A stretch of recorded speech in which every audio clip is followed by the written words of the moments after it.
আজকের এই মহাসমাবেশে আমি আমন্ত্রিত হয়ে নিজেকে অত্যন্ত ধন্য মনে করছি। আমরা ছোটবেলা থেকেই একটা বাক্য জানি যে কথা কাজে মিল পাই, পীর সাহেব ধর্ম নাই। এই ব্যক্তিটা আছেন বাংলাদেশে 1947 সালে ভারত ভাগ হয়েছিল দ্বিজাতি তত্ত্বের ভিত্তিতে, এবং এই ভূখণ্ড পরিচালিত হওয়ার কথা ছিল ধর্মীয় ভাবে। অথচ বাংলাদেশ স্বাধীন হওয়ার পরেও এই দেশের সবচাইতে বেশি নির্যাতিত হয়েছে আলেম ওলামারা। যে যতগুলো হিন্দুদের বাড়ি হামলা হয়েছে, লুটপাট হয়েছে, অগ্নিসংযোগ করেছে, সবই করেছে আওয়ামী লীগ, কিন্তু দায় করেছে তারা কৌশলগতভাবে দায় দিয়েছে ইসলামী।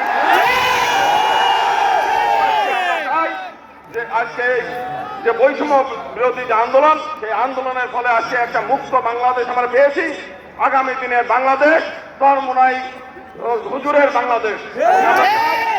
আগামী দিনে ইসলামী আন্দোলন সহ যারা বাংলাদেশের ধর্মীয় নেতৃবৃন্দ আছে তাদের মাধ্যমে এই দেশ পরিচালিত হবে, এবং সেটা হলেই বাংলাদেশের যে সমস্ত মাইনরিটি সমাজ আছে তারা শান্তিপূর্ণভাবে নিরাপত্তা নিয়ে বসবাস করতে পারবে।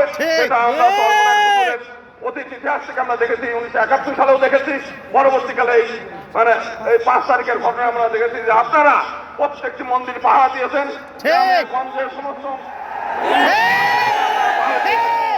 সমগ্র হিন্দু সমাজ আপনাদের কাছে কৃতজ্ঞ।